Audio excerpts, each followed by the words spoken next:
Hi, everybody. My name is Debbie Del Rosario. I'm a licensed clinical social worker, and that's my favorite title next to mom that I have. I've been a clinician for over 25 years, so I'm very excited about having this opportunity to talk to everybody. My role here at Florida Blue, I'm the Senior Director of Behavioral Health Clinical Programs and being able to work with a number of team members to help individuals from a behavioral health perspective. So very thankful and very appreciative of being part of this conversation as we're talking about caregivers and how to take care of ourselves. So I always like a foundation and looking at, who are caregivers? What is that definition? What does that look like? Normally the definition of that, it's an unpaid individual. There is some paid opportunities out there, but majority of the time it is the family members that are taking care of individuals. It could be individuals and how you are helping that individual is from assisting others with activities, medical or financial. When I think about a lot of that, it's normally the assisted or daily living activities. So it could be helping them with food. It could be helping them getting dressed. It could be helping them with their medication. It could be helping them with financial areas. And when you think of caregiver, a lot of time it is leaning towards family members. You're taking care of your grandmother. You're taking care of your parents, your husband, your spouse. You're taking care of your siblings. Niece, nephew, godparents, all of that. But sometimes it's also family members. It could be a neighbor that you're taking care of that you've built those bonds with. So it's not just the traditional family members, but it can expand very quickly outside of that. And then when we're looking at what's that impact? What has it been? In 2023, the number of caregivers here in Florida is 2.7 million. Nationwide, in about 5 years, it is projected in the United States, about a fifth of the population will be 65 or older, which potentially could mean that they need caregivers. Lucky Florida, lucky of our weather and everything we have there, we're already there. So we are at 21% of our population is 65 and over. So that when we also lean in and when we're looking at that population, 2.7 of that is caregivers. When you're looking at how that impacts, it's also looking at what are the hours that we are working to take care of somebody. Sometimes you don't think about it. It's just, I'm going to go help them with this meal. I'm going to help them with an errand. When you pull all of that information all together, it's 2.6 billion hours that we have had in the last year of helping individuals from a care perspective. And this is considered, like I said, it's in 1 year, no pay or anything like that for that. When you're a caregiver, I always think about in anything, there's pluses and minuses to all those kind of stuff. There's some very rewarding, very heartfelt areas, and then there's, unfortunately, there is the stress of that other side of it. When you're looking at caring for a loved one, especially the rewarding piece is that, that sense of fulfillment. I'm taking care of my family. I'm there to help them through all those pieces. That it's a purposeful component. You're extending your social network, some people that you might not be involved with, you're now engaged with in some capacity. You're also feeling needed and useful on that area. You learn sometimes about yourself. You learn about the meaning of life. You're learning about where those are at, and that's because you're there giving to somebody else. But as you're giving to somebody else, you're also kind of taking some of the stress as well on that. So some of the stressful things that can be done is that it can change your family dynamics. If you are the child taking care of an adult parent, you are now in the adult role in many capacities, and that feels weird. That feels off when you're doing that kind of situation. Your household is a little disruptive. You may be bringing in people into your house at that time, and it's changing kind of the normal routine, maybe where the kids are staying or how you need to prepare the house to make sure it's safe for everybody in that area. So it changes that dynamics. Finances are always a different perspective as well. You normally think of the normal food or caring for, but again, now you might have medical expenses. That might not be what you had planned. And looking at special things, again, equipment, things to protect individuals in there, and that financial pressure is in there. It adds the workload. Sometimes it's a mental workload. Sometimes it's actually a physical workload that you are having because you are helping somebody else outside of what you thought you would be at this place in your life. So that kind of changes things. With these kind of situations, the good or the bad, it could be a chronic long-term. I think we all can sometimes kind of pull together and say, I'm going to be okay for next 3 months. I can do this for 3 months. Many of these chronic conditions are months, years, for the rest of that life.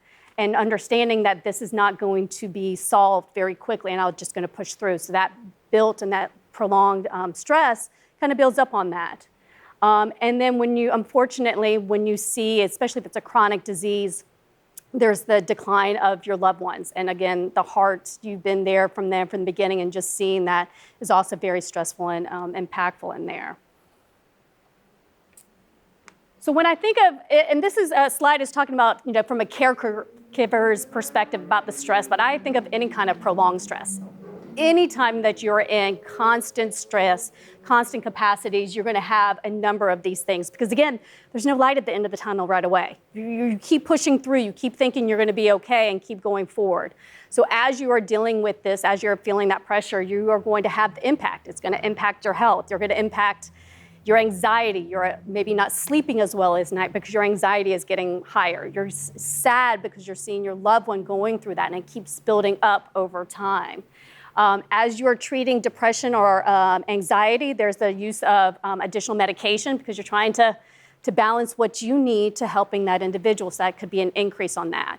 When you're thinking about helping somebody else, a lot of times our own health deteriorates. That again, that additional stress. You might not be feeling as well. You might be feeling compounded. So that kind of builds up on some of those capacities. Your immune system gets impacted because you're not feeling at your best. You haven't been well rested potentially. That could be an impact. And then yourself, if you haven't been taking care of yourself, there's the potential of an early death as well. One thing to always being concerned of, or one of the things that I always look at, is that there is the potential of burnout. Again, any kind of prolonged stress, it doesn't matter if it's just caregivers, that's where we're focusing at this time, but it can be any time you are dealing with stress. There's potential of a burnout. You can only burn that candle so long, and it will burn out completely. So how do you deal with that? The definition, again, kind of thinking about the caregiver burnout, it is that state of physical, you're mentally, you're emotionally just exhausted. You're just feel at the end. And burnout, and a lot of times you think about, is that change. You might be feeling like, I've just been pushing through, and you might not notice it right away, but your loved ones or your other families outside of that caregiving role might be looking like, you used to be so positive. Now you seem to be dragging. You seem to be struggling through. You kind of notice that changes. You might be feeling, you used to be able to handle stress very quickly and easily, like happy, like nothing would be any issue. Now you're triggered by it. And again, it's because you've been dealing with it so long, your reaction is changing that quickly. So it's constantly looking at that as a potential burnout of that. I'm a believer in looking out for signs. So this is, when you're looking at it for yourself, and again, we're looking at caregivers, we're talking about that, but sometimes there's other things in life that does build up over time. But what are some things you could be looking out for? If you're feeling sad and drained, the weight of the world is on your shoulders all the time. How is that feeling? You're constantly worried, you're constantly upset. When you're upset, one of the things I do, if I'm upset, my brain will not stop. That means I can't sleep. And I am up constantly trying to get it to calm down. And being able to do that obviously impacts your sleep. If I can't get enough sleep, I'm not a nice person in the morning kind of thing. So it's definitely something that you need to have. Also, if your eating habits could change. That you might be feeling like you can eat all the time. Sometimes you might be taking things now on the road and you don't eat as healthy as you did when you used to be able to work at home. Or sometimes it could be as, I can't eat, I'm so upset, my stomach is hurting, I can't even digest, I need to worry about them. And so you kind of take away from your own eating habits, which impacts your own kind of place where you're at. I mentioned earlier about easily getting irritated, those things that used to be able to just float off your back and you would be able to handle it, triggers you instantly, and you constantly are like, oh my gosh, I can't take one more thing. They're breathing too hard kind of situation, even though breathing is not that concerning. But you no longer have joy. Sometimes the things that you used to do, you feel like I don't even have that opportunity. I don't have the energy to place in that because I'm trying to deal with all of these other components. So you look at that as something to be concerned about. When you also take things in, because you've been dealing with all this stress outside, a lot of things also become internally. I talked about the, not being able to sleep, not being able to eat. Sometimes I get stress headaches, and there's certain days it feels like it's, the weight of the world is right here or right on the back of your shoulder, and that can cause problems. Again, we talked about the pain. If you're hunching down and you're feeling that pressure always in your shoulders, that could also be a sign that you've been building it up and you don't even know how to relax at that time. We talk about physical problems. We also talk about sometimes it's using coping mechanisms that might not be the best It could be using alcohol, it could be using drugs, prescription medication that you'd be using just to feel different, just to feel to get out of this in particular moment. And it becomes a way to feel better, but it's not the right way to feel better. So it's something that we always be concerned about. A lot of times when you think about, or when I think about these signs of care burners, I kind of think, what's the cause? What are some of the things that might be triggering this from happening? Sometimes it's a matter that you don't have the support that you thought you would have normally, or they're just not doing the same that you thought you were going to be needed. You might be having individuals, just the stress, you think you can handle everything. It could be that you thought you are going to be able to help your loved one, but their request or what they want is something that you can't accomplish, and you just feel like guilt. You feel that all those pressures of being able to do that, and that's hard to overcome. So asking for things that might be overwhelming, that you don't even know how to get it. And again, you lose your energy, you lose your emotion, you kind of go through those paths. And again, you just burn more and more of that candle till there's hardly anything left at that time. But there's a way to get out of it. There's always a way. There's always something to help that. Some things I think that are critical for when any kind of doing anything that's overwhelming. We can't think it's all just us. We can't take everything in just as our us. We got to build a team. And that team, you might think it's like if I was caring for, it's my other sibling, or it's my spouse, it's my partner. They're going to help me through that. But you also got to think outside of that. Think about sometimes it's the medical team that you've got to be having as a support system. Sometimes it's a legal team. Sometimes you do need to have that legal support that are in there to help with any documents or components. Maybe it's a neighbor. Hey, if you hear something going over at mom's house, give me a call. Building that relationships that you have out there, I think is super critical. Realizing or joining a support group, kind of what we were looking at kind of creating over here, I think is also like you're not alone. And that sometimes is the biggest pressure off, is that, oh, I've been dealing with this so long, nobody else understands. And when you're sitting next to somebody and they're saying the exact same thing that's been in your heart and your head, I'm like, oh my God, I can't believe they also are dealing. Oh, it's not just me. And then you can build off what they've learned, what they've been able to accomplish, and being able to move forward. So it's a great thing to help you feel like you're not alone on there. Avoiding the superhero syndrome. I always love this one because it's one that I can handle it. I'm strong enough. I'm smart enough. I can deal with whatever comes my way, but that's not what we need to do. It's a quick, easy thing. I'll just keep pushing through.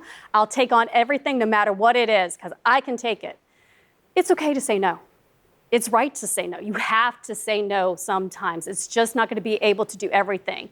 Even though, again, that guilt might be hard, even though it might be you want to do everything possible, sometimes it's physically not possible.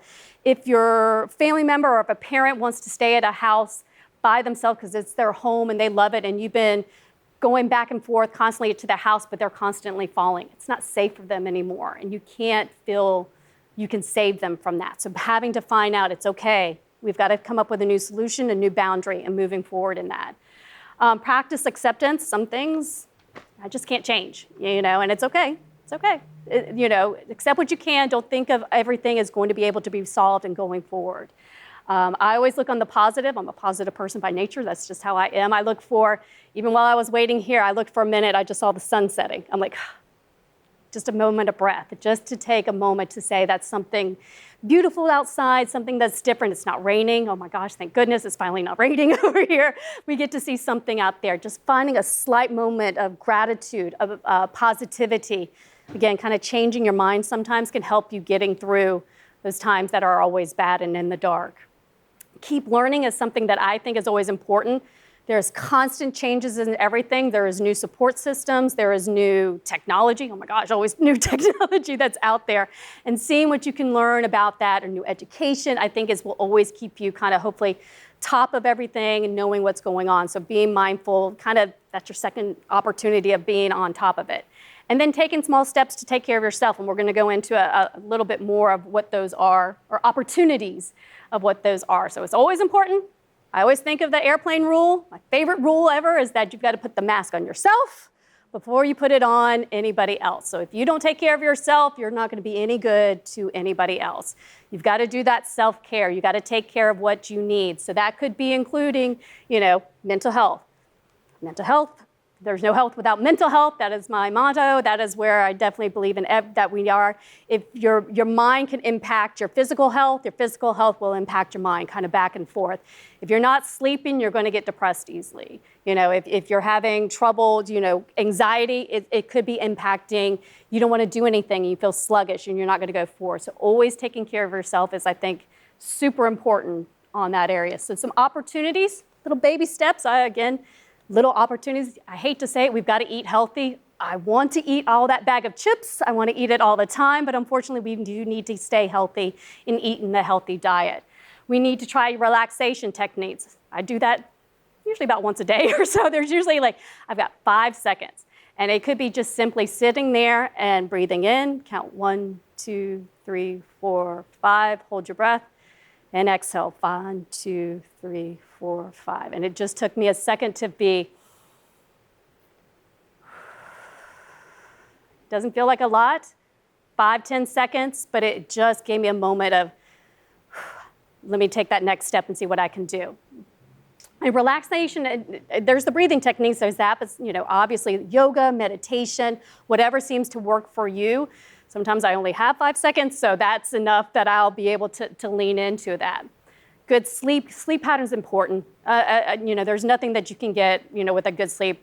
Being mindful about when you're going to sleep, turning off the phone when possible. Obviously, if you're caring for somebody, sometimes your ear is always halfway open or always awake, but trying to get those sleeps. If they're down, or sleeping, trying to see if you can sleep as well, because you need to be able to build that strength and keep that quality pattern so you can think better.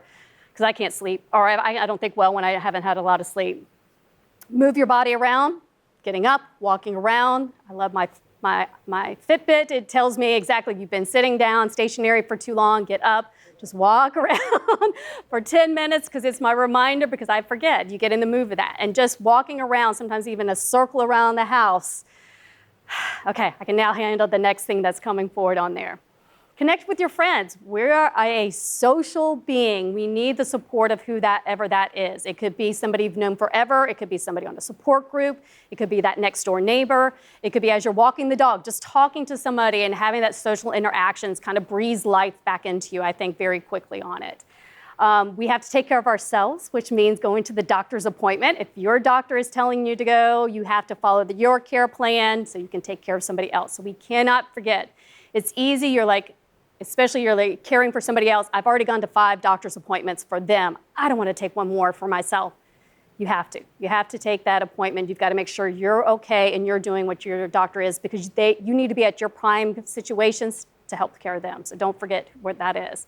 Find the moments of joy. Like I said, the sunset that was just there, minutes, just finding a stop minute to breathe in, breathe out, enjoy something, bringing smiles to yourself. And then if all of this, even though you're doing all this self-care, it just doesn't seem to lift the fog, if it just doesn't seem to lift where you're out, it's okay to get help. There's mental health, there's ability to see a therapist, a psychiatrist, anybody along those lines to talk to about that. There may be something to do that they can help you with different techniques, different opportunities of what that could look like. Again, you have to take care of where you're out. And that's the wonderful thing, is being there's care out there and people who are wanting to help you. So not only is it important to, as yourself or taking care of it, sometimes it's like, I'm not taking care of anybody right now, but I know somebody who is. I know somebody who is dealing with things, and what does that look like and how to support them. So I think about, if I have a family, or I have a friend, she's taking care of somebody, what can I do to help her? So some of the things, the first thing is that be a sounding board. Sometimes they just want to vent, just let go everything that's heavy on their heart, heavy of where they're at. And being in a judgment-free zone will give them that opportunity to be as honest as they feel they need to be. Because again, it's a very heavy situation, heavy where they're at, and being able to be that sounding board for them, oh my God, that's going to be life-saving for them to be able to have it. Ask what they need. But I always kind of caveat that, I think it's a general thing, is like, well, if you need anything, just tell me. Nobody's going to tell you. They're knee deep in everything. They can't even see, where their clothes are at. They can't even see what's going on. I kind of always kind of rephrase it saying, maybe it's not ask what they need. Say, text them, call them. Hey, I'm going to the grocery store. You want me to pick you up anything? Do you need any milk? It could be like, yes, oh my God, that would be great. I mean, sometimes it's just like, if you're already there, because sometimes a lot of people don't want to inconvenience. I think that's a common thing. We don't want to inconvenience anybody. But if you already kind of put your hand out there, they may just quickly grab it because you've given them opportunity, like, hey, I know that you just went to the doctor, you might need a prescription. I happen to be driving by there. You want me to pick up any scripts? Do you want me to do anything? Again, offering that opportunity to them, I think will pull more of the work off of them. Run errands, I think I kind of talked about that, help with transportation. Sometimes their head might not be anything, and it would be great if they didn't have to worry about driving through Jacksonville traffic while they're going through everything, and just giving that opportunity that they maybe can refocus on where they're at. Be that friend space, bring food. I love food. Everybody appreciates having things in the freezer or having things later on, I think is a great piece. But offer to take your friend, help them arrange if they need a moment to be themselves again, because they haven't been that. They've been a caregiver that whole time. A lot of time it's remembering who they were before they had that role. Giving them, hey, let's go to the movies, but I gotta take care of my mom.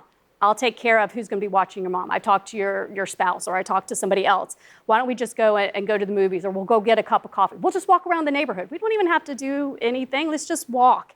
And just giving that time to remember them as who they were beforehand, I think can be, again, refreshing to their soul on there. And then continue to include them in the events and activities. I think it becomes, sometimes you think about, I don't want to burden them. They've got so much going on. I don't want to be throwing in their face that this is going on in my life, or this is what's going on in their family members. That will build or break the bridge that you had with them before.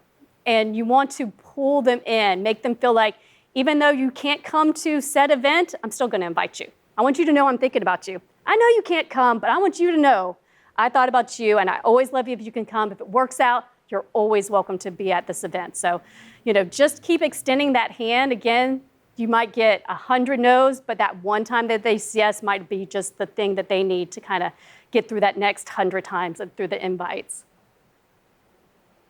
So when we think about opportunities, we talked about a lot of great pieces, but we love giving additional resources, just like we have here.